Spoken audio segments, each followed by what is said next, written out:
Hello, everybody, and welcome to another fantastic episode of Truth Wanted. I'm your host, Objectively Dan, as always, and joining me this week is another special guest from the land down under. Unless you believe in a flat earth and don't think Australia exists, then he's actually on an island somewhere in an undisclosed location. This is Atheist Pastor, a.k.a. Chris. Chris reached out to me on Twitter and had an amazing story of how he became what he is today, and we wanted to talk about that and talk to him. So, Chris, what's going on, man? How's it going? Pretty good. First thing I've got to say is g'day, mate, just to really get the Australianism out there. So, all right. Yeah, doing great. It's middle of the day here. It's a nice cool day, only about 28 degrees Celsius, which I think is about 100 for you in the US. And it's cold here right now in Texas. Great day. It's like it's gonna be like a low of 36 tonight. That's Fahrenheit. That's pretty cold for like the beginning of November. So I'm a little terrified actually to see how cold it's gonna get this winter. But he did say "G'day, mate," so that confirms he is Australian. We don't need any other verification or references. That seems like a good method of testing whether or not that's true. So I think we can leave it at that. Chris, you call yourself Atheist Pastor, and there is a reason for that. Do you want to kind of explain your background a little bit? Yeah, sure. So I come from I actually don't come from a Christian background initially. So I started my life like most Australians as on the census Church of England or Anglican, but not really going to church. I was a late convert, and when I say a late convert, in my early 20s. A lot of people saw things in me everywhere I went. I was prophesied over that I was going to be a pastor in leadership, and eventually started to go down that path. Went to Bible college or university, studied a Bachelor of Ministry and Theology, at which I'm proud to say I didn't finish. And I guess it's a little bit of a tongue-in-cheek reference because it was, the Christians always said I was going to be a pastor. So I thought, well, I'd hate to prove prophecy wrong. So I'll be the atheist pastor. Right. But also just because I think there's a lot of atheists or people who get out of Christianity who they've got something missing and they need, I guess, that connection still. So, I mean, my goal is I just want to be someone who can provide support and still be there for those people. Man, I love that. Like, I am obviously all about the community. I'm here at the Atheist Community of Austin where this show is produced. And I always wanted Truth Wanted to be a space where people can communicate their ideas in a safe manner and feel like they're not being judged. So, like, I can super be down for that. And that might be, for someone who grows up Christian or still is Christian, seeing, like, atheist pastor, like, that might not make a lot of sense to them. But when you put it that way, I mean, that totally jives. And I want to talk about a little bit about your educational background. We were talking a little bit about the show because, like, you did go to Bible college, and we were talking about some of the stuff that you learned at Bible college. And I don't know, what it's going to be like in a Pentecostal Bible college versus, other kinds of ones. But you did go to a Pentecostal one, and you were telling me about some of the stuff you're learning. Can you talk about that a little bit? Yeah, well, when I say Pentecostal, I guess Australian Pentecostal is probably slightly different to what you've got in the US. It's probably very similar to, it's probably a bit of an amalgamation like your Southern Baptists, right. Pentecostal. If anyone's familiar with Hillsong, they put a lot of music out. Hillsong is a large Australian Pentecostal church. So I guess there was a lot of things I was uncomfortable with that sort of led me down the path. But one of the things that really sort of got the alarm bells going was when they're teaching you neuro-linguistic programming, ways to talk and ways to convey a message. It's almost like a slight form of hypnosis, and it's used in advanced marketing techniques. So that was something that when I was learning that, and I've got a background in marketing, so I was able to pick up on it pretty quick and go, hang on a second. Now, why do we need to talk this way to convince people what I thought was the truth? Did they actually call it neuro-linguistic programming? Like, did they use those words? It was referred to by one or two people as NLP techniques, without actually going into it too much. It was, and look, the people who were teaching it, I don't necessarily think there was anything nefarious. It's probably just what they've been taught. Sure. And I mean, obviously, there's maybe a nefarious start at some point, or certainly in the way that that they do teach you to speak, and you'll see that in a lot of churches. And I guess to give you an example, it's, where you start to talk up really high like this and then get down low to the point that you want everyone to hear and think about. So just little techniques like that, the way that you use your hands, it's really, you'll see it in pretty much every church stream in out of the major churches in Australia. Certainly, I know a lot of the ones I've watched in the US as well.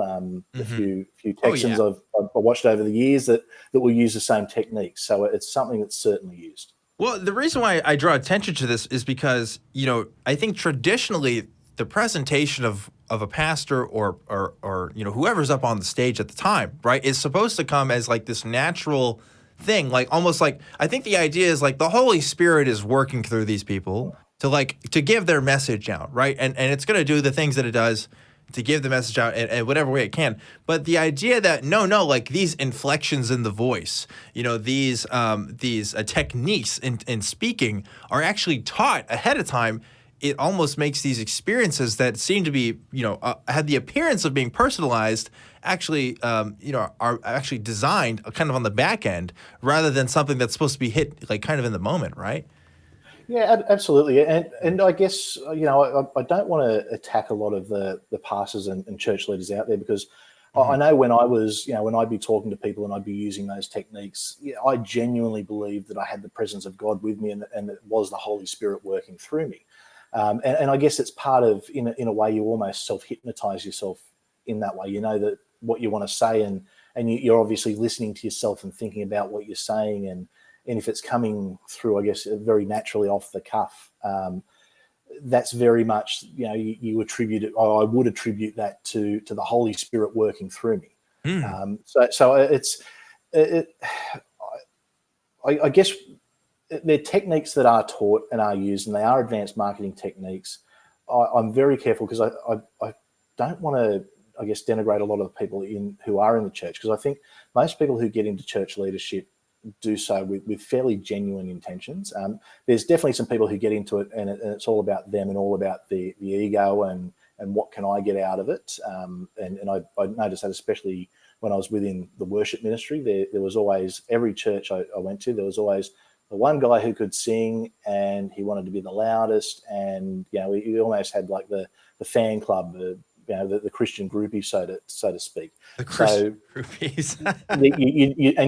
you do get a lot of those people, and they're the ones who tended to really love the NLP as it was taught, or and they call it public speaking courses. So I'm careful not to attack the majority of people, because I don't think most pastors or most Christian leaders do it with bad intent.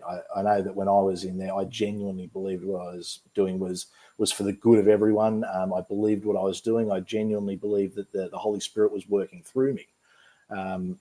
But it also set off a few flags just because of my background.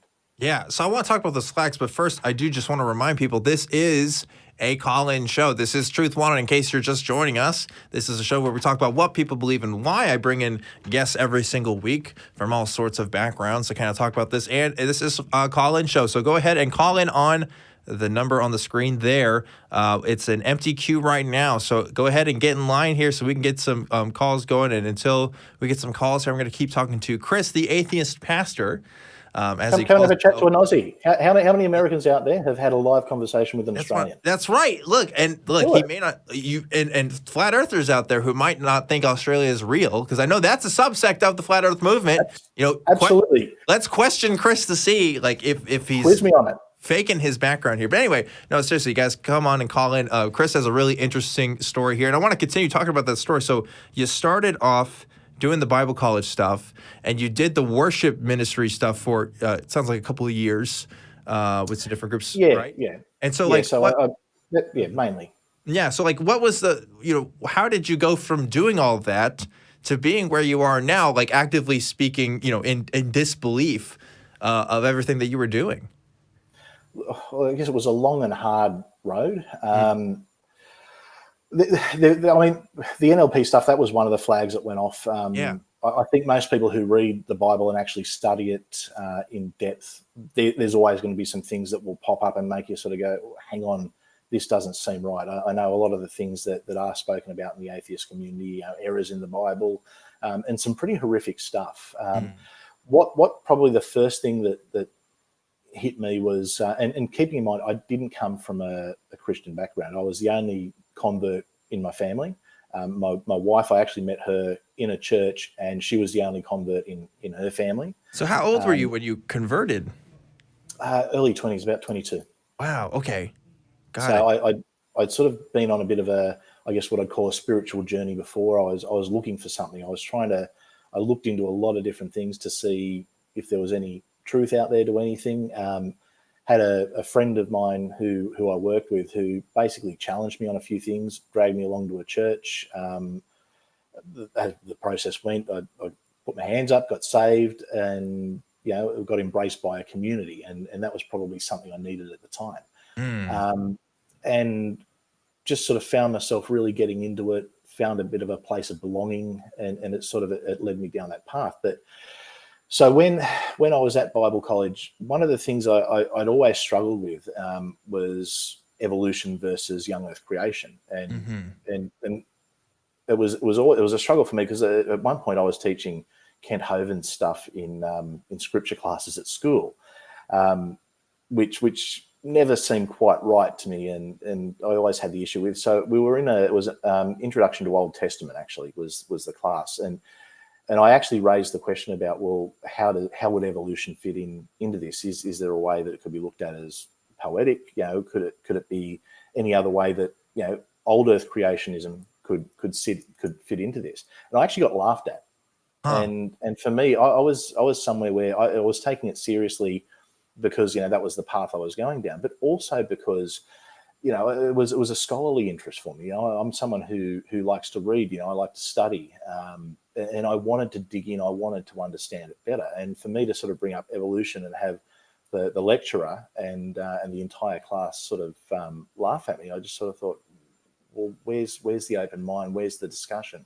Sure. Where's the conversation? Where's the learning? And that led me to, I guess, doing more research on my own outside of the Bible college. Eventually, I did walk away from it, but it probably took me a long time before I was able to actually throw my hands up and say, hey, I'm an atheist. Do you think a Christian could believe in evolution and simultaneously, be a Christian and still be consistent kind of with those different worldviews? No. Okay. No, I don't. And look, that's coming from a purely theological, and I know that everyone's got a different theology, but just the fact that the whole Jesus needing to die is based around the original sin of Adam and Eve. If Adam and Eve didn't exist and Genesis isn't literally true, that tells me that the basis of the Christian belief isn't true.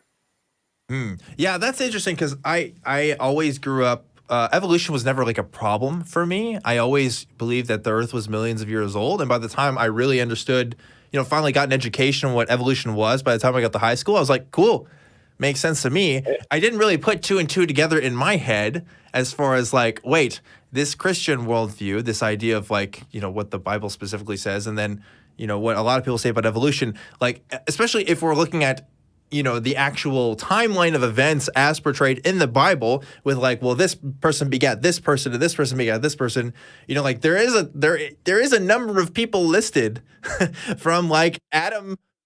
Yeah. And Jesus' timeline, it's the same thing, right? It's like there is a genealogy there that wouldn't make sense with kind of an old worldview. And that's kind of the conclusion I've come to too, right? It's like, it's not like these things are as compatible. I definitely know people who do think they're compatible and make it work. But yeah, in my opinion, it doesn't quite as make sense as what it would for other people, right? No, and look, it's either true or it's not. And that's what it came down to for me. And when you start to see these errors, it starts to lead you to look at, okay, well, let me look at what I actually do believe and explore the whole thing. Because for me, I got into Christianity because I was on a spiritual journey, something that I had an issue with. And I guess it still does scare me to a certain extent, was the idea of non-existence after I die. I didn't want to not exist. That for me was probably worse than a literal hell, because at least with the literal hell, I still would have existed.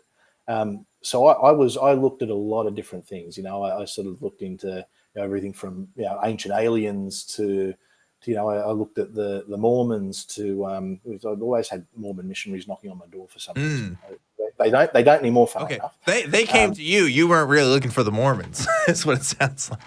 Well, they came to me when I was sort of searching. I never really sort of went into it too much, but it was I invited them in, did a Bible study with them, sort of looked at a few things and went, no, well, this is an obvious fraud. Huh. Wow. But yeah, look, I was genuinely searching. So for me to walk away from when I thought I'd found what it was, and I went through the whole process. I spoke in tongues. I prayed over people. I saw what I believe were miraculous healings.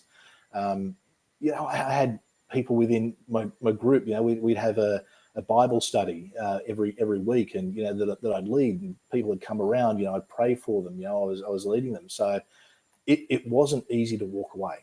Yeah, and like so this is what I want to ask you actually, because I feel a little bit of this myself as someone who served in a leadership role in my Christian communities. Like, what was that specific experience like, being someone who people kind of looked up to in your community, I imagine, especially if you led worship, right? I mean, I know you at least had conversations with people, probably very intimate, very personal, about spiritual lives. I mean, for doing it as long as you did, right? Like that's bound to have happened. Like, how have people kind of responded to this? Like, what has been your take on all this? Like, do you tell a lot of people about this? Is this something you keep secret? Like, what is kind of been your walkaway plan from all this?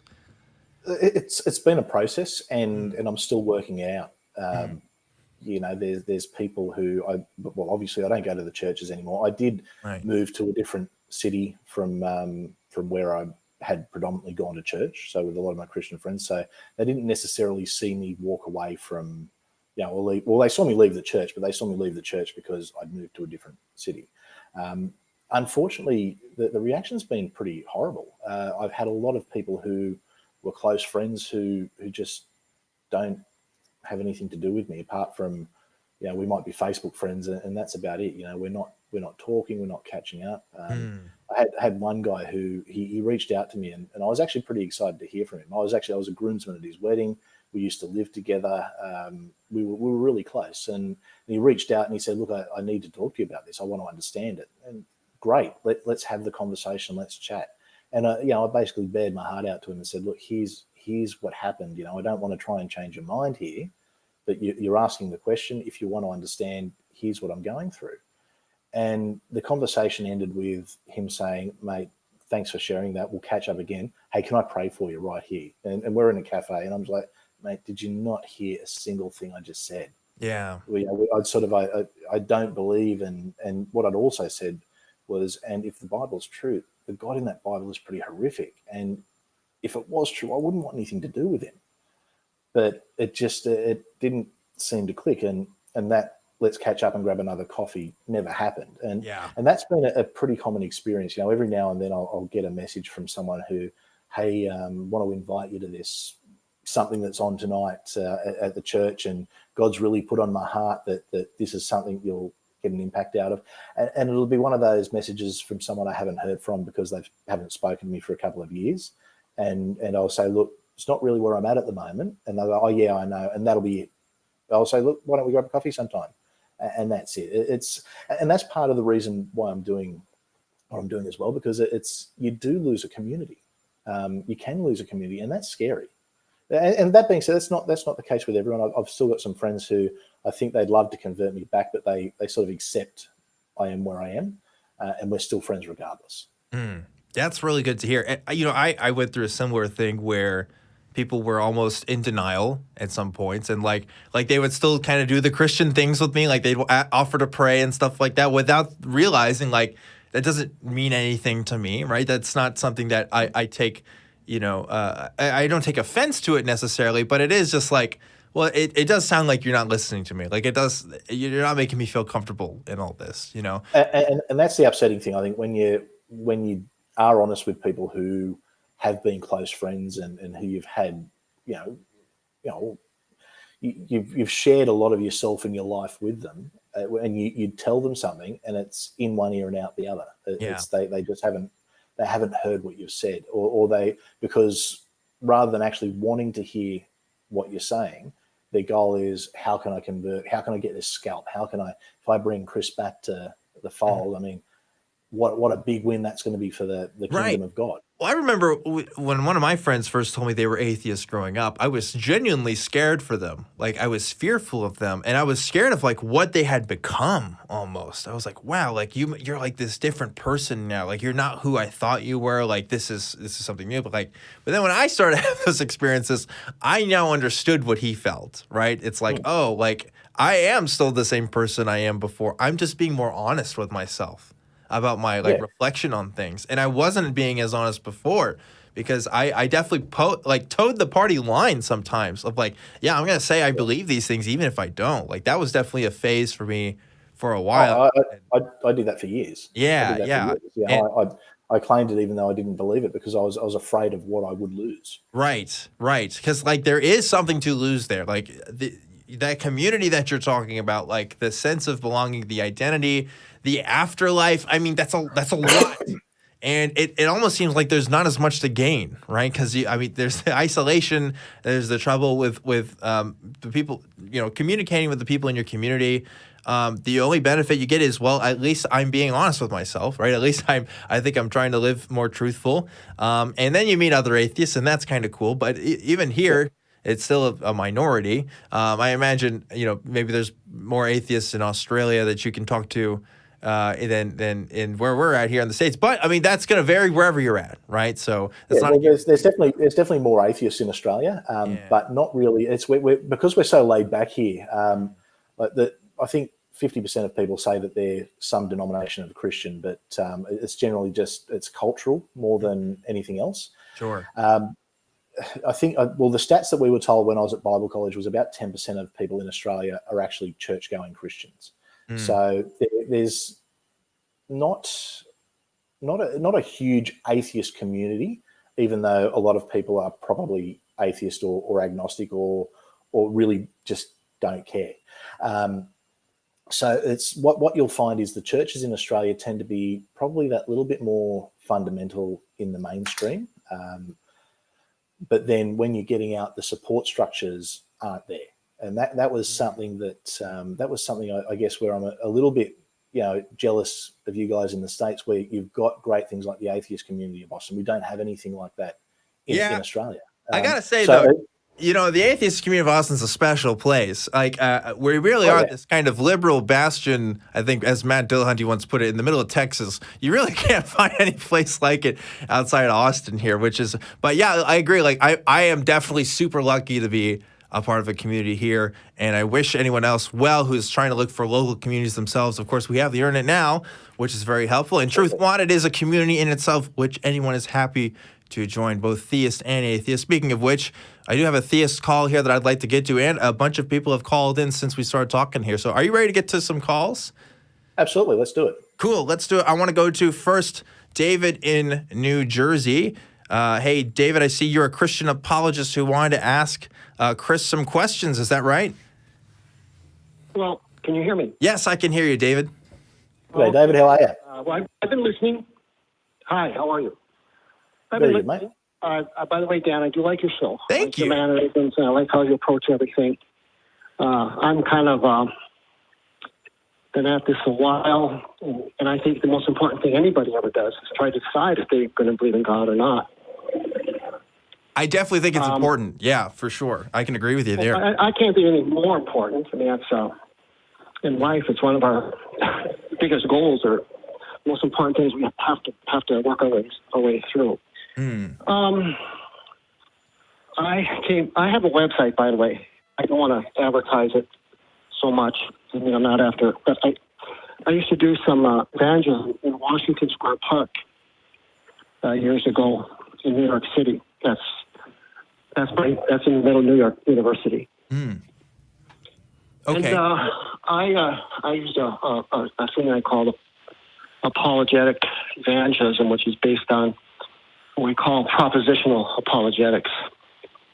And that's just a method by where I stood in the park and said, I can't prove there's a God. I can't prove there's no God. I can't prove that everything is God. I can't prove when you die that there's nothing, you're just dead. I can't prove If you stand before God, you may get eternal life, you may not. Or if you reincarnate. Those are the three basic worldviews, views of what happens after you die. And they're connected to one to atheism, one to pantheism, and the other to any kind of theism. And I've often said I can't prove either one. They can't all be true. So how do we work our way through to what we're going to believe is true? Yeah, I think that's a good way to start, actually. I think a lot of these beliefs that you're talking about are mutually incompatible. So I think it's reasonable to just start looking at different ones to see, well, what can we find to be true and what we can't be true. And I'm interested to see, what questions you have for us. Yes, because again, I was listening, and I think, what's your name again from Australia? This is Chris. Chris. Yes. Chris. I think Chris's biggest concern was on the theory of evolution. Yeah, he definitely. Correct that with the main. Was that the main? That was one of them. That wasn't necessarily the straw that broke the camel's back, but it was definitely there was a series of events, I guess you could say, a series of different things that led me to the question. That certainly was one of them. Well, I've had experience in the evangelical. I mean, I didn't start going to church until I was 15. So it was all brand new to me, and then I was learning as I went along. I also been in charismatic and Pentecostal groups as well. Was there anything in your experience that you thought was genuine, or have you had to dismiss it all altogether? Are you somewhat agnostic, or are you absolutely confirmed that there absolutely is no God, there absolutely is no Holy Spirit? I guess I look at Richard Dawkins' scale. I can't be 100% certain there isn't a God, but I'm about 99.9% sure there isn't. I guess that's probably the best way. I know that I don't know everything. No, I'm sure. I'm just talking about you personally, because you have your own personal experience. Dawkins has his. We all have our own personal experience. But you had some pretty genuine experiences that made you believe you were being, as you said, led by the Spirit or used by the Spirit. Well, I genuinely believe that that's what was happening, yes. Yeah. And now you look back and think that wasn't happening at all. Yeah, that's right. Look, and I guess to explain that, I think that I guess having a better understanding of brain chemistry and the way that certain ways that we speak and certain feelings, and I guess wanting to feel certain things, I think the brain can, I guess, trick you into believing that certain things are happening. I guess if for instance, when I was speaking in tongues, I genuinely believed that I was speaking a spiritual holy language, but the reality was it was probably just utterances, just strange sounds that were coming out because my brain was relaxed and I guess I was in a meditative state. I agree. I don't think anybody would have proof of the existence of God would be the spoken tongues. I don't think that anybody would ever offer that as a proof. Mm-hmm. Obviously, there's more important issues than that. Sure. But yeah, to add on to what Chris is saying, I once had a meditation experience with some Hare Krishnas that were visiting us on campus one time. And I definitely felt like there was something going on when we were doing some of this chanting and we were kind of, in this state together. And I realized, wow, I barely know anything about Hinduism at this point. Like, I don't necessarily believe in anything that's going on here, and yet I'm experiencing something here. And I think to Chris's point, an understanding of, brain chemistry and how we can, look at these experiences from a more scientific understanding, exactly what's going on. It can be easy to see how people can relate these personal experiences to be much more than what they might actually be. They may get some sort of meaning out of it that may not actually be there, or at least attribute some sort of source to what's happening, whereas it might be able to be explained through physical forces, right? Well, I've certainly dealt with people who you're talking to me or Chris? Go for it, Dave. No, sorry, you're right. You got the floor. Okay, I would say my experience talking with a lot of people about their own personal experience. I mean, I've had people who are in witchcraft and also part of every kind of faith, and a lot of people, even if they can't say the exact same idea of what God is, there's a lot of people believe that there is something out there. There's something other than just nature. Yeah, definitely. And even as humans, we are not just matter. We're not just material, not just atoms. and molecules and particles, that there's something else that makes us uniquely different than the world, that we're something else other than the world. Yeah. You're kind of breaking out a little bit, David. So I don't know if it's something on your end that you can fix, but I'd agree. I totally agree with you. Most people on Earth definitely think there's something else out there. There's something more than us. But, as you and I both know, just because most people believe something doesn't necessarily mean that that's true. And I think that Chris would agree with me in saying that it would probably take a little bit more evidence to convince us that there is something else out there, right? Just, the combined, human feelings that we might have about something, it might not be enough to convince us of a God per se or any other kind of forces like that we can't explicitly observe. And I'll be upfront with you. If there's something out there, I want to know about it. Sure. I think anyone would want to know about it because I don't want to be wrong. I've gone down this path because I'm looking for the truth. I'm trying to find what is real. And this is the conclusion that I've come to at the moment. Would you say you want the truth, Chris? Right. The truth is wanted? Is that what you're saying right now? That sounds like a good name for a show, actually. I don't know. I might copyright that. Yeah. So we want objective truth, correct, as well, right? Right? As close as we can to the understanding of the word objective. Yeah, I'd say so. Yeah, Matt Dillahunty was bullying me last week. He was saying, aren't you supposed to be subjectively, Dan? I'm like, it's a meta joke, Matt. Come on, just get on with it. It's not supposed to make sense, but yeah, for sure. We definitely all can use that word objective in different ways. But yeah, I'd say we probably all want it as close to it as we can. Okay, I will give an experience. I mean, I've had several with talking to people in Washington Square Park. I did it for 3 years or 3 tours. And is it appropriate for you to give you my website or not? I'm not sure, but David, I am curious before you talk about this. I want to know, what, obviously you have a God belief that we don't share. What is it that convinces you of your God belief?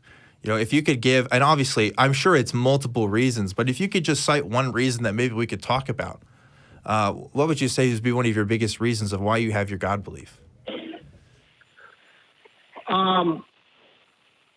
I think the thing that keeps me from being an atheist, there's 2 things. Mm-hmm. First of all, it's always been, ever since time, you go as far back to the philosophers, and there's always this idea of, is mind and matter? Mm-hmm. Is it all material? Is it not?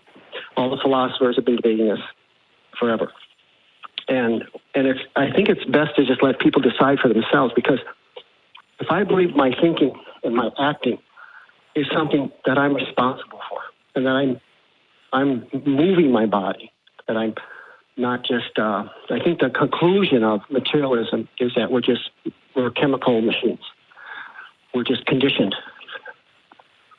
Okay. And I don't think that we can be conditioned. I agree. But I think there's a point at which we don't want that everything is about our beliefs, and what we don't believe is about being just conditioned.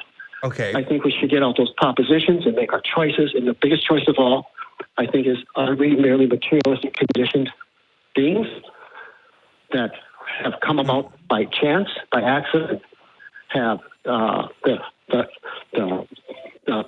Forgive me for accidental. I don't mean to interrupt, David, but I guess, sure. and maybe there's some time where you would get to it, but I'm still not sure if, my initial question is more about your God belief in particular.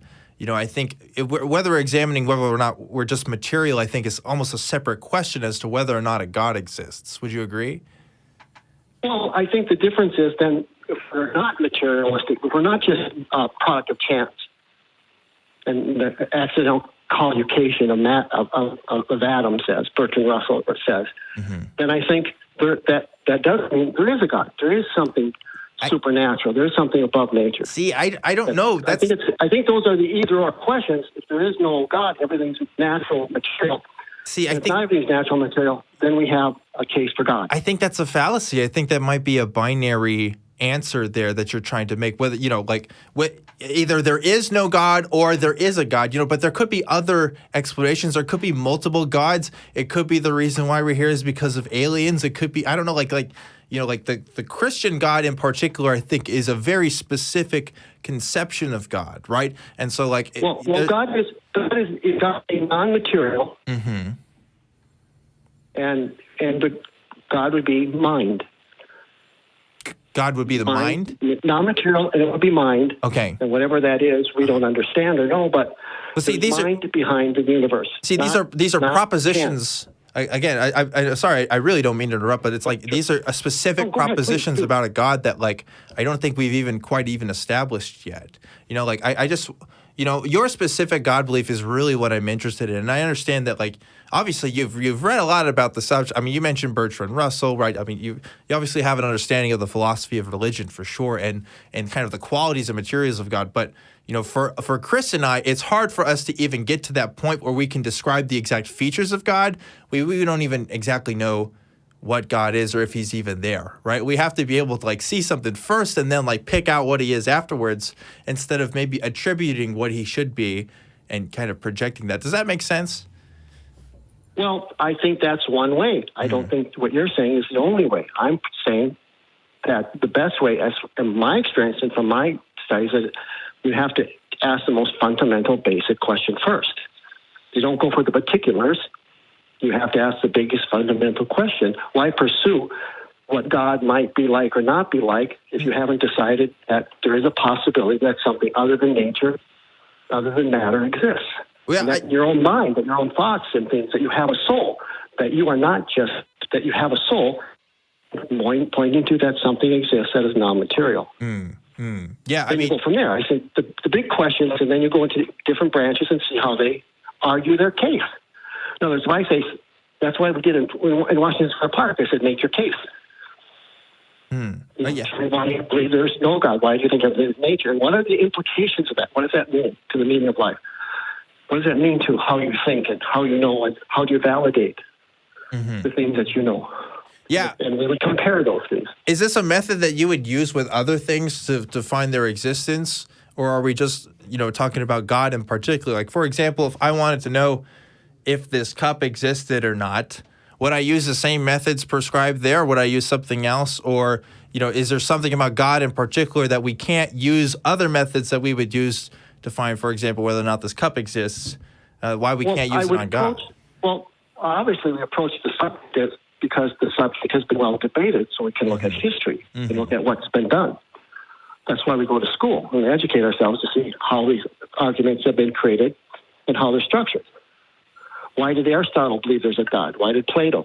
That was a subject I had to study in college.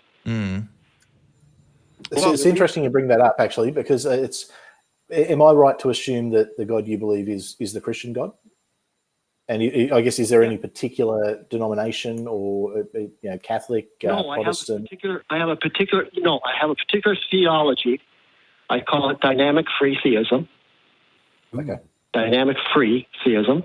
I believe that there's an eternal being. He has to be, first of all, free. He can't be part of the machinery. He has to be free. Now, by the way, you can Google that, and you'll find my website under dynamic free theism. But because it's interesting you brought up, I guess, yes, Plato and Aristotle, they certainly did have a belief, but what they believed was very different to what the modern Christian belief would be. They obviously believed in a pantheon of Greek gods, whereas I guess the Christian point of view is the Trinity or the singular God, Yahweh. So certainly there have been beliefs over the years that we use to explain things, but then how do we get to what the truth is? How do we then work out whether, I guess, what I believe is correct, what you believe is correct, or even potentially what Aristotle and Plato believed? You know, it's how do we dismiss the Greek pantheon? Well, first of all, the era or time of mythology doesn't seem to be based on any real theological or well-written, drawn out thing. It seems to be based on experiences they may or may not have had with other beings, gods, whatever. You know what ancient aliens is? The ancient world had contact with intelligent beings. And also some people believe that the ancient world had contact with angels and God and what became the fallen angels. Be that true or not, at least that's the basis for that. Did you say that you believe in ancient? I'm sorry. Did you say you believe in ancient aliens? I just wanted to clarify. No. I said if you know about it. If you know, okay. It almost sounded like you said you did, and that would be really interesting to talk about. But yeah, okay. Well, Mm-hmm. I was looking forward to going down that rabbit hole. Actually. I know, right? I said if you study the subject or know anything about you know what they're about. Mm-hmm. That there is in the ancient world intelligent beings who help or move things along, mm-hmm. and that they're in contact with. Be that true or not, we don't know. We can't go back in time to find out if that's legitimate or not. Yeah. Well, there's no way for any of us to know that. Well, so to the degree that we can look at modern events, yes, I would agree. But can we also through means of deduction determine what's most likely versus what's least likely? Like, can we establish at least probability on some scale as to whether or not ancient aliens? For example, if we found evidence today that aliens were real, and we super confirmed it to the best of our abilities, we know aliens are, like, even if we said that we made contact with them, surely that would raise the probability of ancient aliens being a viable explanation for people's experiences, right? Because, like, we can change the probability there. Whereas, with the God experiences, with people talking about their experience with God, I think first we have to maybe establish the existence of a God before we can even verify the experiences of other people, right? Well, let me ask the big question. Mm-hmm. And I do have a full line of callers here, so I do want to try to wrap it up within the next few minutes, but I'll let you go ahead, David. Okay, let's end it with this. Mm-hmm. If you go ahead, ask me the big question. What is my evidence for the existence of God? Oh, sure. Do that. Ask me that. Well, so, I mean, I don't know if your belief is based on evidence, and I'm assuming it is, or maybe it's not. But okay, so what would you say is your evidence for your belief in God? We are. We are? Oh, you mean like people? Like human beings? Okay, got humanity is evidence. Yes. Okay. Now, by the way, what you are practicing is what we call technically new atheism. I mean, I don't know if I particularly prescribe to that term. Okay, Matt would. Maybe. It depends on what you mean by new atheism. Well, Denton and the latest writers, the guys, Krauss, who else? All the new writers today are what we call new atheists. They have a different way, a methodology. They call it methodological naturalism as opposed to, anyway, I won't get into that. That's the whole thing, for sure. But I can simply say that in the old sense, before New Atheism, what everybody was trying to find out is how do we identify who we are? Where did we come from? Why are we so unique and different? Why do we have minds? Why can we imagine? Why can we create the way we can? It seems that we are more than just, there's something. Must be something else. There must be soul. There must be mind. Yeah. Are we human or are we dancer? Drives people. Sorry, that's a Killer's reference. Most people my age will get that. I got two of their songs on. Oh, there we go. Okay, great. Phone list. Well, yeah. I mean, To wrap up your point, David, I think it is interesting to think about a lot of. You bring up a lot of grand, broad themes here of like humanity and who we are and why we are where we are, and I like talking about that stuff. Unfortunately, I do have a full line of calls here. I'd love to continue this though another time in talking about why you think man is the best evidence for a God. But until next time, I do want to get to these other calls. I just want to say thanks again for calling in. Always a pleasure, Dan. You're very unique in your approach, and you treat everybody very, very well. Well, thank you. Chris, I only hope that you don't give up. I have so much I could say about God and that nature that I believe exists, but I hope you don't give up on that God who might exist, and that some of your experience was actually with a God who does exist. I hope you're still keep open to that, my friend. I'll be, Well, I appreciate the intent behind that. I genuinely do. Yeah.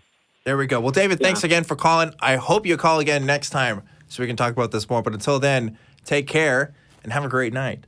So kind of ending it on the best evidence for God is man. I would say for me, Chris, that doesn't really convince me too much. And like the reason why is because you could say that for a lot of things. You could say, well, I think the best evidence for the great fairy in the interdimensional parallel universe is us. Until we can establish what's supposed to be good evidence for something, just the fact that we exist doesn't necessarily predicate that of a God. At least, that wouldn't convince me, right?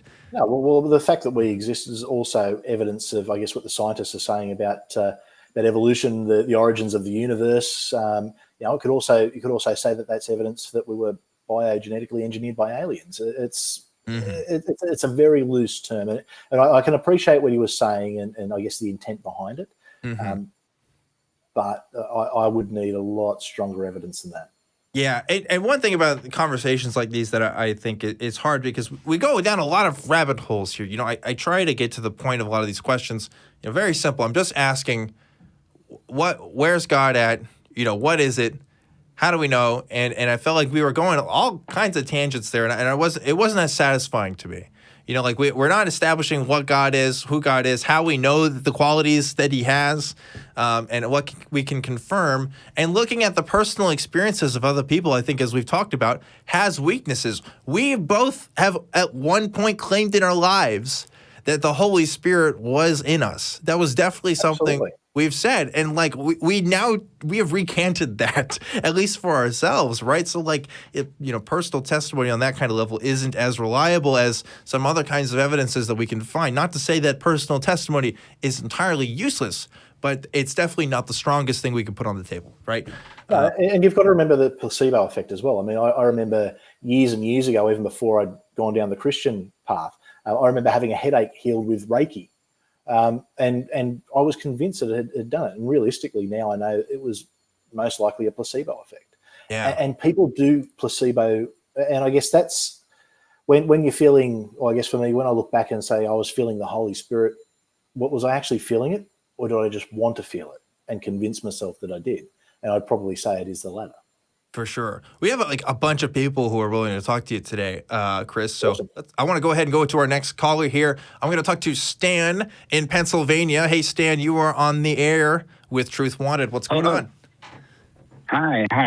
Nice to talk to you again, Dan. Haven't called in for a while, but I'm glad to be back on the show. Yes, glad to be back, and thanks for calling in again. I see that you wanted to ask the atheist pastor here a question.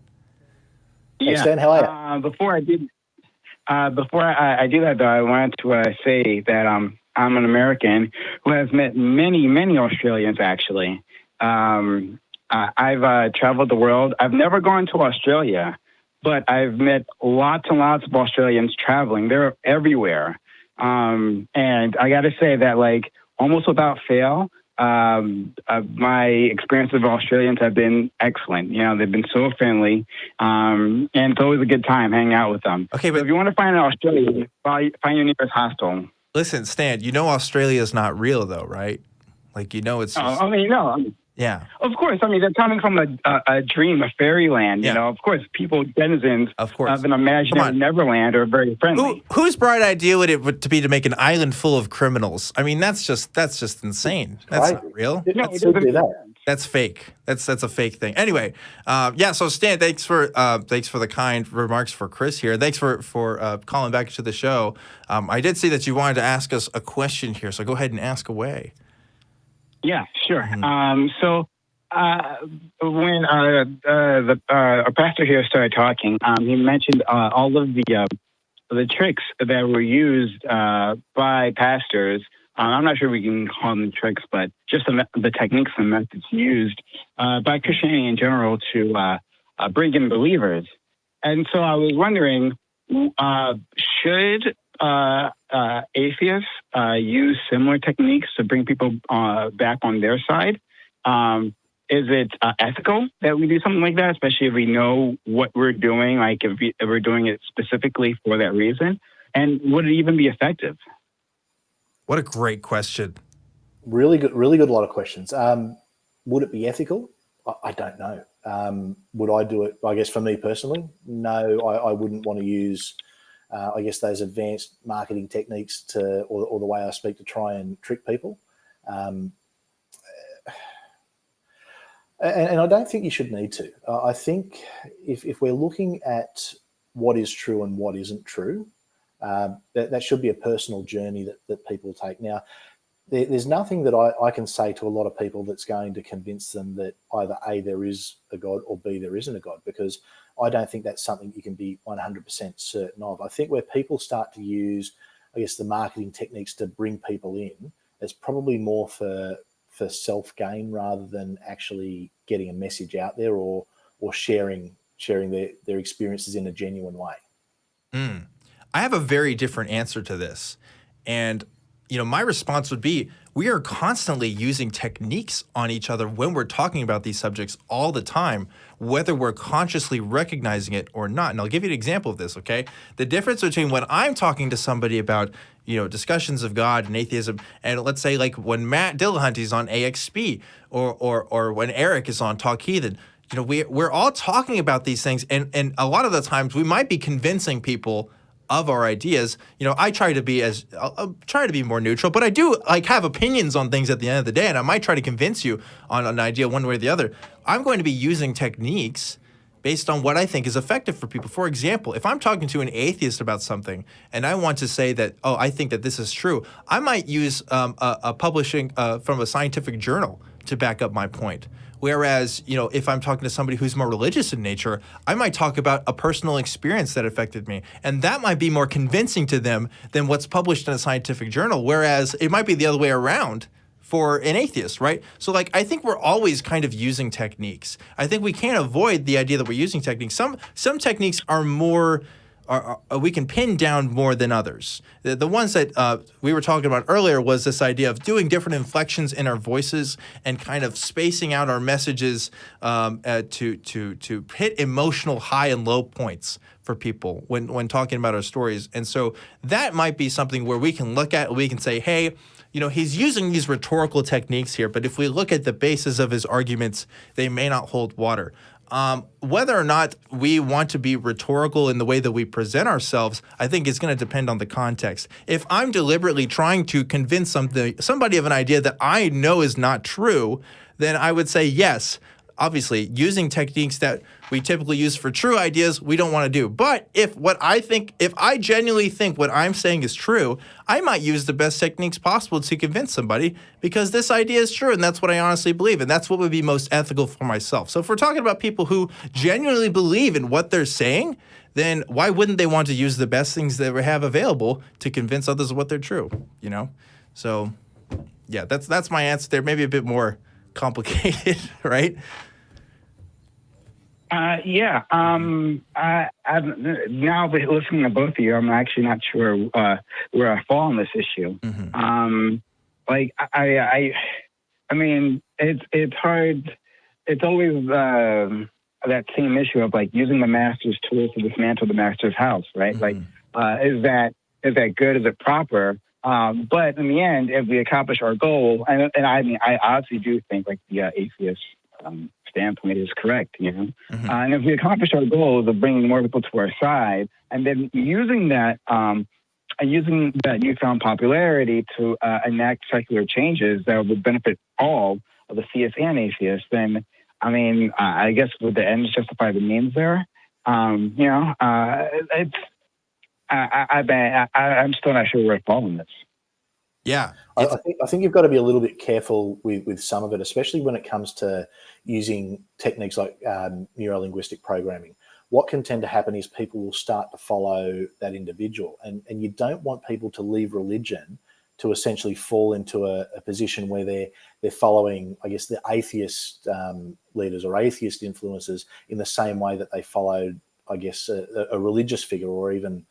Yeah, it's good to listen, I guess, and it's good to have people that you look up to. And I know there's certainly a lot of people within the atheist community that I look up to, but it's a very, very easy trap to fall into. Sure. To start looking at those people in that same context, and I think and you're right when you say that, Dan, that when we talk, we do use these techniques. Without realizing it, subconsciously, we always will. And I think anyone who has an opinion will always want to try and convince others of the opinion. I think for me, it's when you're intentionally using marketing techniques to, I guess, almost trick people. I have an issue with that. Mm-hmm. That being said, a lot of people who do it within the church don't actually realize that they're doing it. I think a lot of the Christian leaders who have learned this in the guise of this is how you speak publicly, that's not necessarily them going out with an intent to, or somewhat will be, it's not them going out with an intent to fool or deceive people. Absolutely. And like, you know, a lot of people use these techniques for coercion. You know, they're using it to get money out of people, or to get sexual favors out of people, or to get, you know, have a sense of power over people. And that's something where we can look at it. We can look at the intentions and say, well, what is the aims here? You know, I will use messages to try to convince people to vote for issues that I think are important. You know, and that's something that I'm going to continue to do, because I genuinely believe that that's important for me. That's something that I want to happen. I'm not going to necessarily use these kinds of techniques to, like, you know, get power over people in that kind of way. And that's where we can kind of look at the individual. I don't mind somebody who's on an opposite political spectrum using the same kinds of techniques that I would, if in his heart he really believes what he's saying is true. But if he knows what he's saying isn't true, or if he knows the techniques he's using are going to have an effect on something that wouldn't be, you know, available to look at by other means, then there might be some problems there. But as I said, like, you know, organizations use it for their own purposes. People want other people to do other things. YouTubers want other people to subscribe to their channels. I mean, like, they're going to use those kinds of techniques and stuff too to get their aims. But, like, you know, it definitely, the ends are going to be kind of different there, right? So as a counterpoint to what the pastor was saying, Mm-hmm. I mean, some people are convinced by different things, right? Like I would agree with what you were saying, in that, like, you don't want people to be to follow people, like, due to, like, a cult of personality, right? Mm-hmm. Like, it's better, and we'll have a more stable movement if people follow us, or at least, you know, believe, you know, theism. On the strength of our arguments, right? I would agree, and that would be my preferred method. However, not everyone is convinced by a logical argument. Exactly. I mean, like, Very look at people's voting patterns, right? Yep. And the reasons people choose one candidate over another are mystifying, right? And it only makes sense to them, right? And oftentimes people are only convinced through emotional appeals, right? Yeah. So, I mean, right? Absolutely. Like, So, like, you know, something that, like, inspires people often, you know, is like a church choir, you know, right? Like, a powerful church song can bring people in a way that, like, a reasoned argument cannot. So, I mean, like, we can come up with a song. I mean, it can be about, like, Darwinism, but, like, we can come up with a catchy song too, right? Absolutely, like, why shouldn't we use those? Yeah. Absolutely. And this is my point, right? I think we make the mistake when we say, well, I'm going to avoid all of this rhetorical stuff, and I'm just going to use pure logic to convince you of this thing, because we don't realize that that's a rhetorical technique in itself. Because, again, if I'm going to be using, you know, like a scientific reference or you know, some other kinds of findings to try to convince you of something, that I'm targeting an audience there, because I know that that's going to convince you rather than someone who might be convinced more by emotional appeals. So, like, we can't avoid rhetoric is kind of my take on this, right? We just have to pick and choose what's going to be best for us, and try to make those decisions on whether or not what we're doing is ethical, you know, based on our audience, based on what we're trying to convince people of, and being sure in ourselves that what we think is what we're talking about is true, you know. So that's my take on it. But it's a great topic of conversation, Stan. I'm really glad you brought it up, and I do appreciate the call. So I hope to hear from you again, Stan. It's been a bit, but I'd love to talk to you some more sometime. Yeah, it was fantastic talking to you both. Thanks for taking my call. Have a great day. You too, Stan. Good to talk to you, Stan. Too. Yeah, we could talk about this all day. You know, like, this is really my background. I have a background in communication studies, right? I think I've mentioned it on the show before. This is like, I love this kind of stuff in particular. I'm sure with your background in marketing, you know, you've seen, even outside of, you know, what you've seen in the church, you've seen some of these other kinds of techniques that people, I bet you've seen techniques people in the church have used they didn't even realize that they're using, right? Because absolutely. Absolutely. Yeah. And look, I mean, anytime you turn the TV on and you see an ad, they're trying to convince you of something, and they're using marketing techniques to do that, you know, whether it's, you know, to have a can of soft drink, or to watch the new show that's on, or to vote for a particular candidate or issue. It's people are always trying to convince.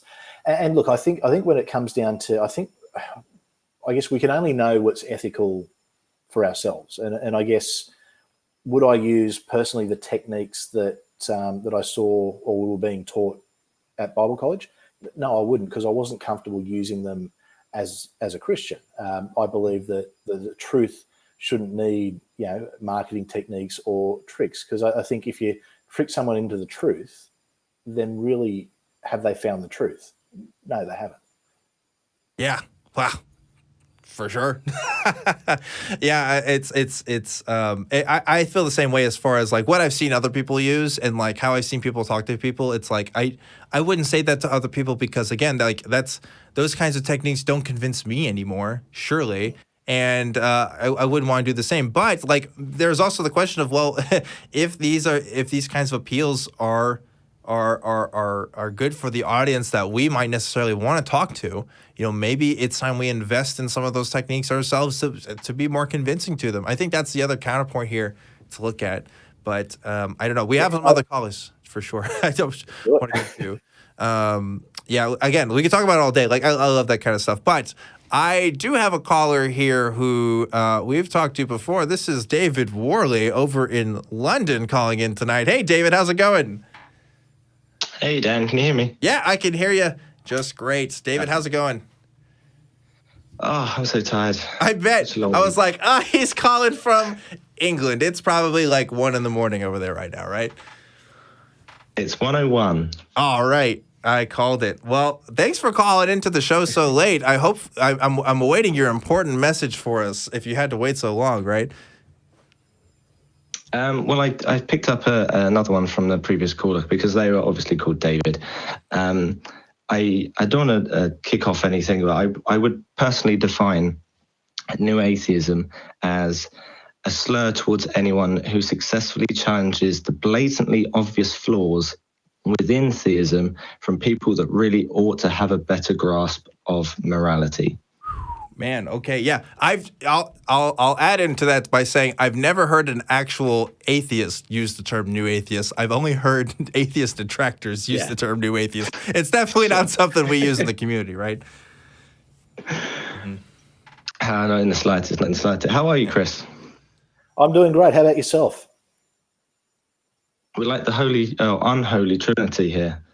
Well, I was about to say, it sounds like the start of a joke. An American, an Aussie, and a Brit walk into a bar. Hope I come out alive. What I was actually going to say, actually, can I just preface my actual topic by saying something that Fabian said in the comments, which is take a shot every time Dan says you know. Oh shit! I have a thing. I say all the time. I didn't know that. If you're gonna let me implement Nightbot into the live chat, you got to have a drinking game. Come on. Yeah, of course. These are the rules. Well, now I'm just gonna say it all the time, so that well, maybe that's a liability now. Is it a liability now that I know and I'm consciously aware of it? If I say it, yeah, okay. Well, they're saying yes in the audience here. All right. Well, I'm just gonna not think about it, and Sure thing. Anyway, should I get on to my point? I probably should. There's probably loads of callers. As you probably know, I teach in schools. And I come across, last week we had our Halloween celebrations. And they had a particular fancy dress day for Halloween, as you'd probably imagine. One girl, who's probably about 8 years old, felt something brushed past her, and then I jokingly said, it's probably a ghost. And she said, no, come on, ghosts aren't real. To which she then said, completely unprovoked, but demons are real. Ooh.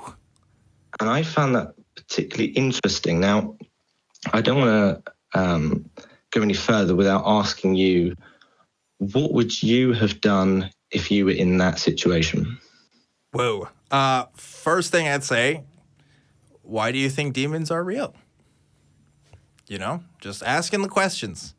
especially when it comes to like, so if we're talking about street epistemology kind of questions here, like that's definitely the route to go. With children, you have to be extra careful because we understand that we have a responsibility to children that we as adults, we could say things and they might take what we say as gospel, no pun intended, right? And so I find it's best, especially when talking with children, that asking questions and not leading questions either, but just general questions to make them think about what they already believe is probably the best way to kind of approach those topics, because children are extra susceptible to different kinds of beliefs, and we need to be careful. But Chris, what would you do? See, that's an interesting one. I'm always very, very careful when it comes to other people's kids. I'm guessing if you work in a school, you're a teacher there, are you, David? Or do you directly teach this child? Or yeah. Okay, I guess. Just a brief explanation. I would go into schools and I would cover lessons, maybe PE. I might do readers. I do sometimes, if somebody needs cover, I'll do art or history or something. But it's mainly the PE coaching. Okay. Look, I guess it is hard with kids. I mean, I know I've got kids myself, and my 5-year-old, I'm pretty sure he's convinced that Spider-Man's real. So wait, hold on. Are you saying this is awkward. You think it's not? We could talk about this because, like, I've seen. No, I'm saying he is. I saw him yesterday at a Halloween party, dude. He was there. Anyway. Well, Spider-Man lives in New York, and New York's real, so therefore Spider-Man's real. Yeah, of course. That's how it works, isn't it? Uh-huh. But look, it is a tough one when it comes to kids, because especially at 8, they haven't really got the capacity to form their own thoughts. It can be things that they've heard. It could be something she might have just seen a TV show where there was a demon in it, and that sort of convinced her that demons are real. I think you do need to be a little bit careful there, and probably especially within schools where the last thing you want is a parent who's overly religious then trying to, I guess, cause you problems by saying you're trying to push a religious belief on their child. I think probably once they're a little bit older, you can have those conversations, or maybe even you can say, oh, really? Who told you that demons were real, or why do you think demons are real? And have it in a very basic kind of conversation. But with kids, you do need to be very careful. It's true. I also think, though, as a teacher in your role, it's okay to ask questions like that, and to, I think that's probably the most appropriate time to be able to ask questions like that. This kid could believe in demons, and his parents might not believe in demons, and this kid just kind of picked it up from somewhere. Like maybe they like Chris was saying, maybe they just saw it in a movie one time. You could just talk about how we know that things from movies are real and stuff like that. There you go. There's Spider-Man right there looking on screen there. Podcast listeners at home can't listen to this, but we have a picture of Spider-Man here, so we know that he's real based off of this painting, because you can't paint things that don't exist. That's just the fact. But anyway, I think at least as a teacher, that's when it's the most appropriate, if not, I can't imagine a better time where you couldn't have a conversation like that outside of being the kid's parent, right? But regardless, I think so long as you're careful with it, it doesn't hurt to have the conversation and question it. But just whatever you do, I wouldn't cross that line that, especially being in the profession you're in, could cause you issues down the track. Yeah. I think, I don't know, maybe because I'm thinking demons are like almost a side thing. It's not like you're questioning the existence of Jesus. I don't know. Like I almost think it as kind of a minor thing, but maybe that's my own, cultural perceptions of demonology. Maybe in this kid's world, demons are a lot bigger deal, and they're much more invested in that kind of belief. So I don't know, but my first instinct is to just ask why, and just see where it goes from there. And kids will believe stuff one week and then drop it the next. So who knows? That's a fair point. I'm still on, right? Yes, you're still on, David. Yes, good. Excellent. Because I'm very interested in knowing how different people react in that situation, because you have various different people. If I'm recollecting correctly, people like Cosmic Skeptic, when they became atheists, they still feared hell. To which he made a video about that. And so there's various different ideas that are still attached to people, even though they have changed, for want of a better word, allegiances. And I'm very interested, if I may, go into the chat. Tim, go on. I butchered your name. I do apologise. I'd probably call CPS on her parents for child abuse. Now, I find that interesting because I don't know whether you've done what we just done, and just to explain, I did exactly what you two have just explained. Asking questions, how did you come to this conclusion? Excuse me.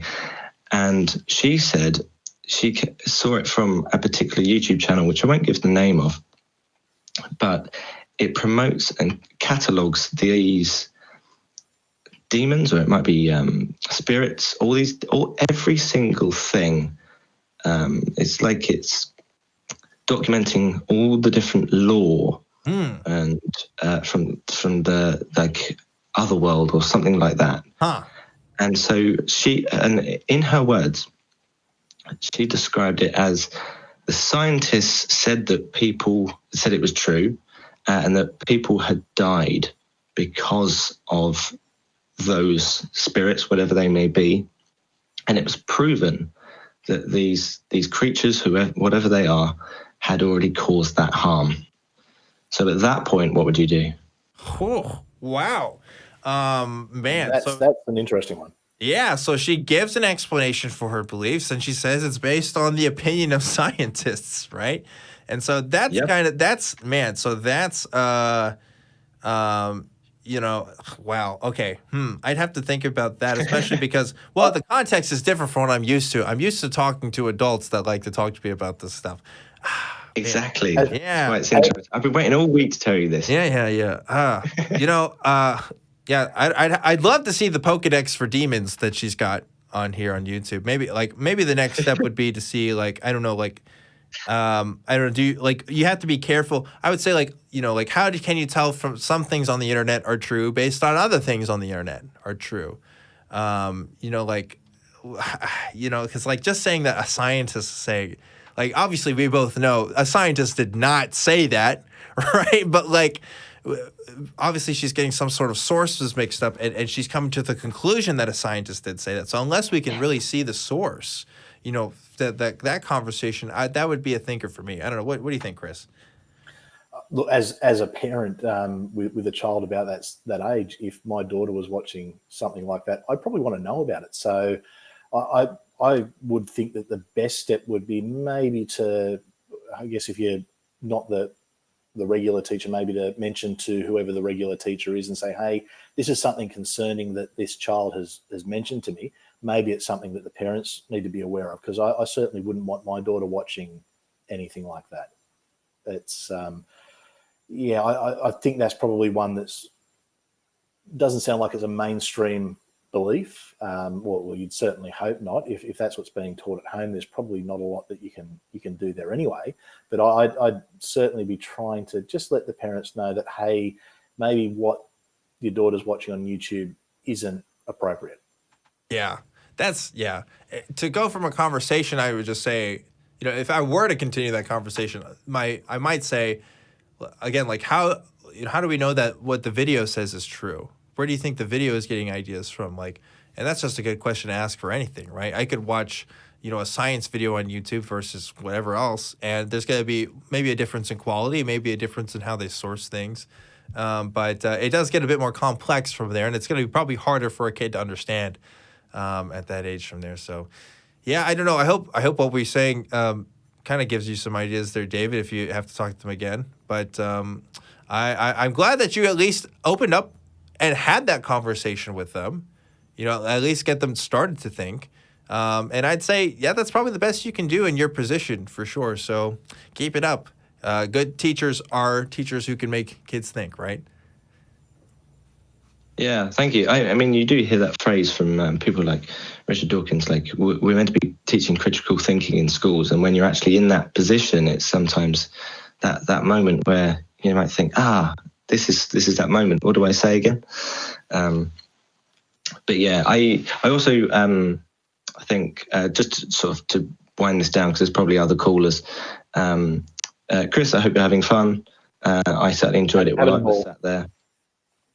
Perfect.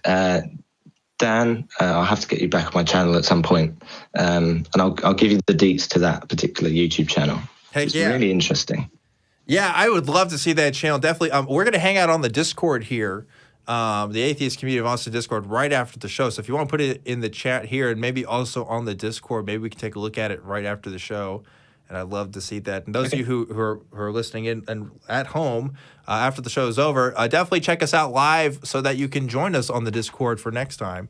But thanks again, David. We'd love to talk to you again sometime. And I'll see you later. Get some sleep, all right? Could I have one last little bit? One last little bit, David, just for you. What's up? Sorry. Mm-hmm. Okay, because the last time I was on, I think rather abruptly, once you had asked me, hey, do you think it'd be a good idea to get the Truth Wanted logo on a cap? Yeah. And I said no, jokingly. But now you actually have them and you're producing them. So I just wanted to give you a shout out. Where can people find them? Oh, well, so we are... Oh, thank you, producer, giving me the hat here, just in the nick of time.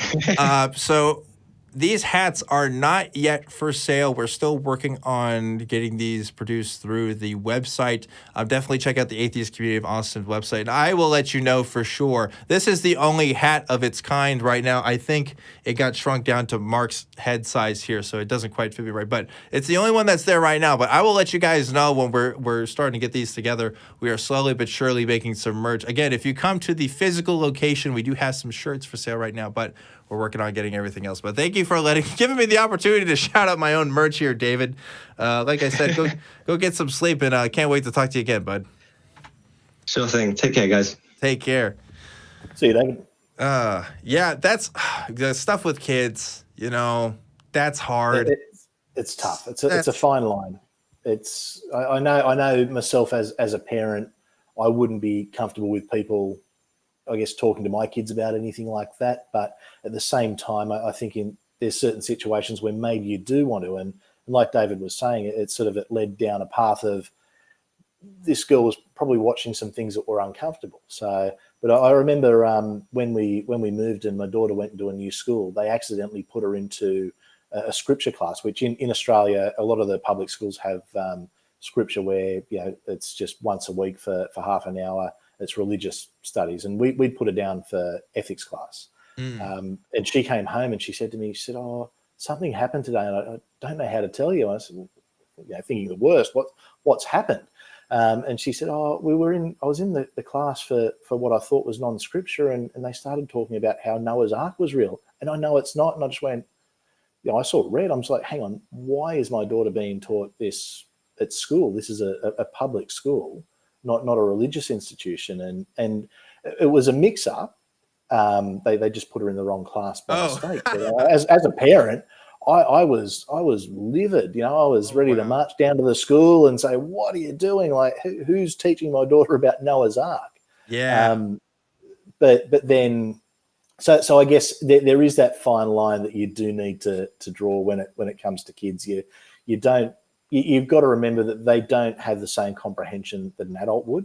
And like I said, my son, I'm pretty sure he's convinced Spider-Man's real. So am I, but that's okay.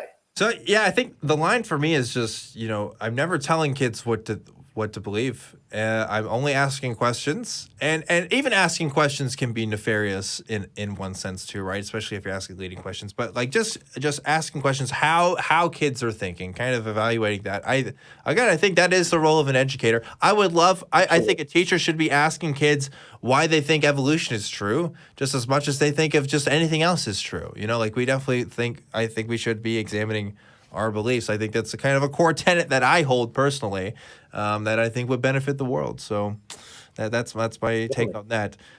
We do have a few more calls that I want to get to before we wrap things up for the show tonight. So let's go ahead and get to these guys. Let's go to Steven in Michigan. Hey, Steven, you're on the air with Truth Wanted. What's up? Hey, Dan. How's it going? Going all right. I'm having a good night, having some really cool calls and got a cool guest. So it's all good. It's all good. What's up with you? Yeah, it's been a good show tonight. I've been listening to it since it started. I just wanted to talk about something that's kind of in the same ballpark as everything else tonight.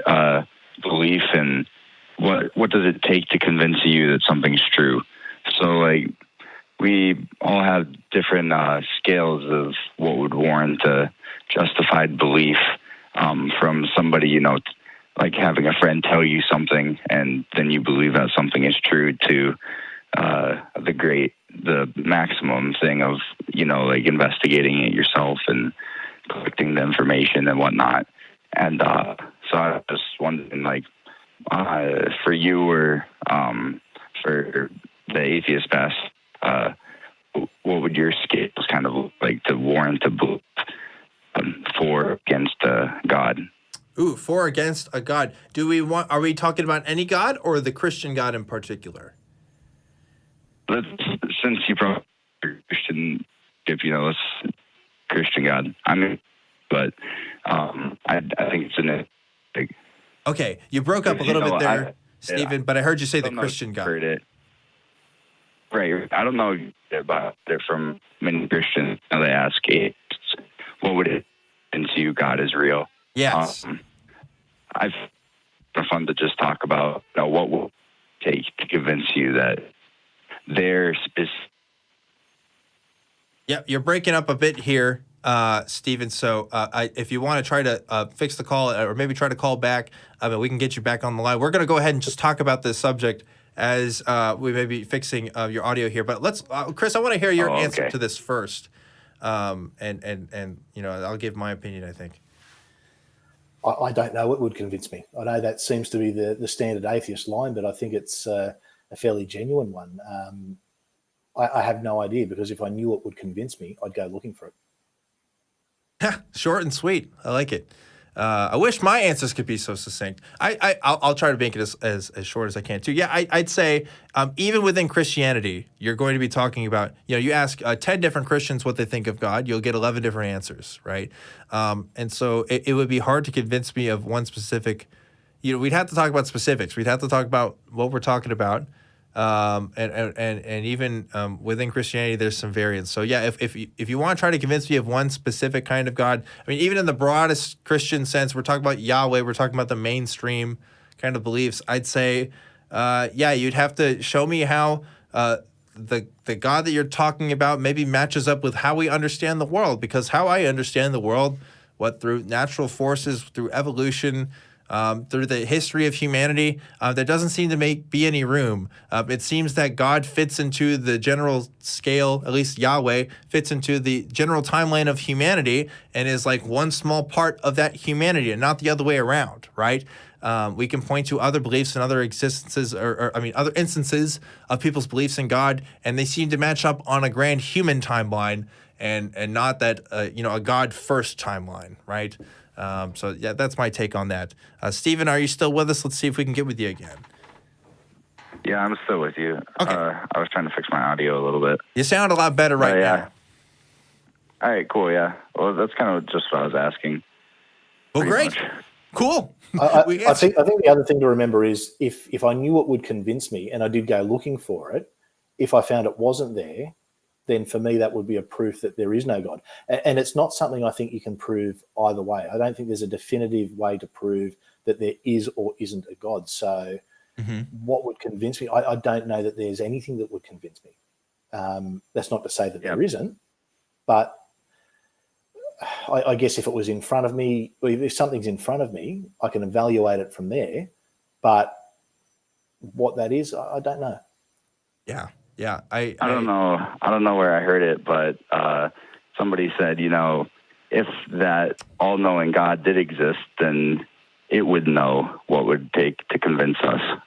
That's true. And so, obviously, if we're not convinced, it hasn't done what it needs to do. So, yeah, I can think of that was funny. I can think of a few. I always joke. If God called into the show, that might be a good reason to believe in him. I might reconsider my position. Right? Like there's certain little instances here and there, but otherwise, yeah, it would take a lot. It would take a lot, and more than just people's personal experiences for sure. Because I've heard enough of that.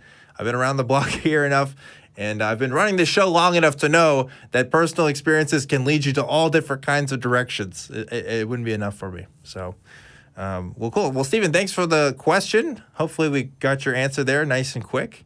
And enjoy the rest of your night, friend. Yeah, you too, guys. Cool. See you, mate. Yeah, it's a common question, I think, and Christians are keen to ask. You know, what would it take to convince you that God is real? And I'd have to ask, like, is it, you know, whose God are we talking about, right? We're talking about your God. And what claims do you believe about your God? Let's talk about those claims, you know, because if we're just talking about God, that can mean a lot of things. Are we talking about the universe? Are we talking about, you know, because you could exactly. And then are we looking, if we're looking at the Christian God, are we assuming that everything in the Bible is right, or are we taking bits and pieces? You know, what version are we looking at? The first or the second Baptist? Are we looking at the Pentecostal view, the Catholic view? You know, where do you go from there? Yeah, the Bible, I mean, that doesn't even take into account of my understanding of God. Like, I should be able to understand that God is a thing without the Bible, right? Presumably, like, I shouldn't have to know anything about the Bible to even see that there's something there. At least I presume. Bible, yeah. So anyway, it's a good question. I'm glad we could answer it. And I want to get to, looks like we got one more call here tonight. This is Lynn in Michigan. Hey, Lynn, you're on the air with us. What's Hi. up? Hey, how's it going? Hi. Hi, Lynn. Can you hear me okay? Yes, we can hear you just fine. Okay. I had a couple weeks ago a rather unusual and maybe slightly spooky experience, and I have an explanation for it, but I would be curious to hear how you guys would think about it and what kind of explanation you would come up with. Yes. Okay, let's hear it. Okay. A couple weeks ago, I walked into my kitchen, and there was a cup on the counter. When I walked in the kitchen, the cup moved away from me about 8 or 9 inches across the counter. Ooh. Now, you can ask me any questions about what happened, but that was basically what happened. So it moved across the counter. So, like, you know, if it's cups right here, it's just kind of moving across, just sliding, right? Yeah. Okay. Yep. Well, what's your first question, Chris? Was the window open and was it windy? That's what I was thinking too, but I thought that was too obvious, right? I don't know, but it's good to ask. Always go to obvious. There are no windows in the kitchen. If you could, Lynn, also, if you could mute the show in the background there, that'd be awesome. It's off. My whole internet is off right now. Oh, Let me okay. just move away from my computer. Maybe that'll help. Yeah, Is that better? Hearing a bit of an echo. That's all. Maybe it's a ghost. Maybe that's what it is. But Yeah, yeah. Was the cup upside down? Okay. Well, your first thought was it was wind. Mm-hmm. Right? That'd be a guess. Yeah. Hello. Can you hear me? Yeah. So probably a cup. Yep, we got that. Is it a mug? What are we talking about? What kind of cup here? Well, it's like a 12-ounce heavy plastic cup. Okay, 12-ounce heavy. Lighter than glass, but not like a solo cup. Okay. Was the surface wet at the time? Yes, it was. Ah, okay. Getting a little closer here, I think. Okay, so it's a wet surface. The windows are off. Is it probably maybe the air conditioning in the room? Nope, there was no air conditioning. Okay. No fan. Well, Was the cup upside down? What was that? Was the cup upside down? Was there anything inside the cup? The cup was empty and it was upside down. it was upside down. Okay. Obviously, this was an event of quantum physics, right? Some sort of quantum collapse probably happened that caused an effect on the cup structure. I think that's probably the best explanation. You think that's the best explanation? Let me tell you a couple more things. Okay. I was going to go with Spider-Man, but That could be it too. My first guess was that I had a spasm of telekinesis. Yeah. Just random telekinesis because it happened as I walked in the kitchen. Got a Stranger Things thing going on. I like it. Not seriously. I'll tell you a couple more things. All right. On my counter, I have a glass cutting board that has kind of a pebbled surface, and it had a thin layer of water on it, and that's where the cup was. The the kitchen is small and kind of narrow, and it was about 3 feet away from me when it moved. There are no windows, no fans, no air conditioning. A cockroach, maybe? I don't know. No. I'll tell you. Okay. When I walked in the kitchen, and I'm on crutches, so I kind of moved quickly into the kitchen, but there's no way I could touch the cup. It was like 3 feet away from me. I created a breeze. Enough of a little puff of air to move it on that. And it was literally floating on air, because there was air in the cup, floating on this thin layer of water and barely touching the cutting board because it was this pebbly surface.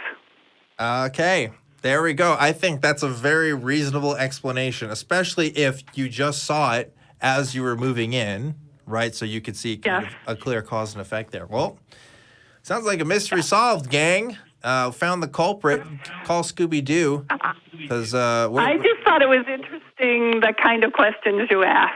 Yeah, And, that's you know, what a great little exercise there of skepticism, right? Of how we try to figure out what the best possible explanation is. I'm sure there are people who would see the same event happen and come to the conclusion that, there must be something haunting the house, or maybe it was a ghost, or an alien, or an angel, or a being. demon, or I heard I think it was on your show a couple weeks ago. Mm-hmm. A guy.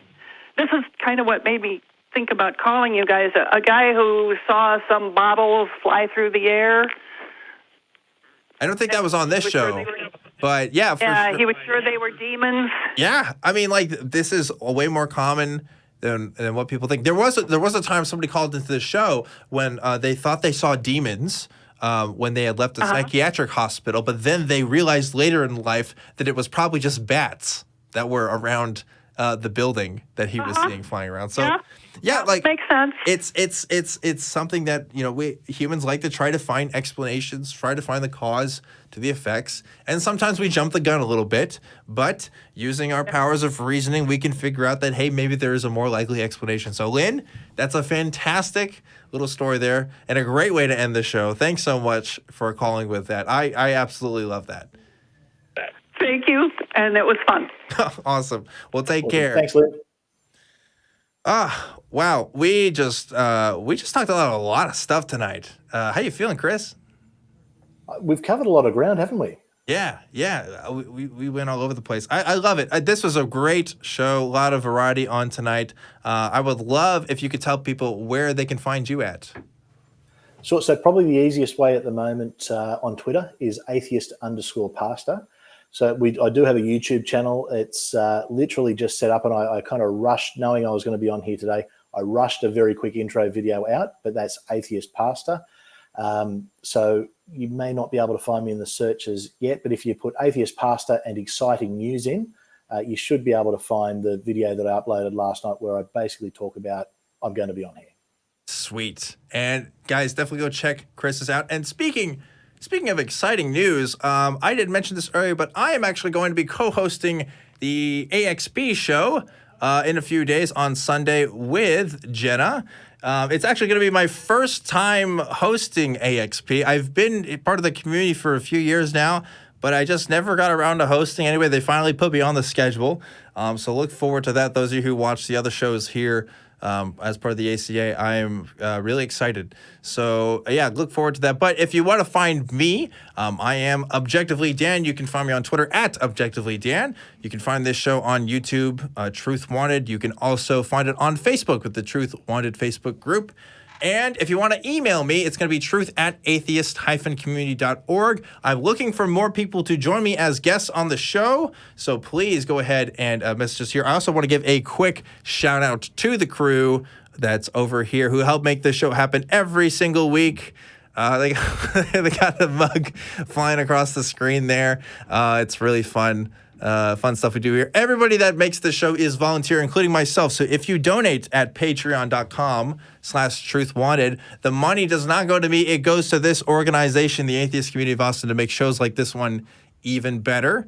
And you can also find the show on iTunes, Spotify, wherever else you get your podcasts at. I want to give a special shout out to Atheist Pastor, aka Chris, for joining me this week. Thanks again, Chris, for the enlightening conversation. Really, really fun. And he's going to be joining us here on Discord. So if you're watching this live, we're going to pop into Discord for a second. That's the Atheist Community of Austin Discord, which you should definitely check out. We'll have links to in the description and the chat as well. We'll probably commit to about 15 minutes here for a chat. And we've been doing this for the past couple of weeks. It's been really, really fun. I really encourage it. If you watch this at home, please try to catch a live show so you can join us on the Discord and talk to us. Is there anything else you want to say before we wrap things up here tonight, Chris? Well, one thing I guess really quickly, I just want to, thank yourself and groups like the ACA, because where you've got communities like we've got in Australia where there isn't a big atheist present and people are looking for somewhere to, connect with, you guys are there. So I really just want to, take my hat off and say thank you on behalf of a lot of the community that, isn't as lucky as those in Austin. Yeah, I am definitely super, super lucky. And part of my luck is because of viewers like you guys who watch the show to help make programs like this happen. Even if you're not at Austin, you're still a part of the ACA. So thanks again, guys. We're going to wrap things up tonight. And remember to always keep wanting the truth. Until next time, fellas, I'll see you then.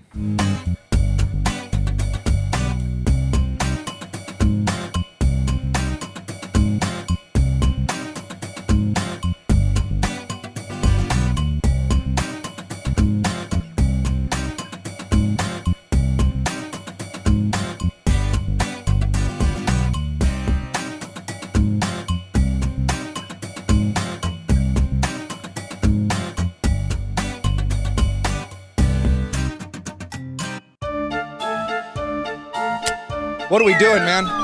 What are we doing? No, you're done.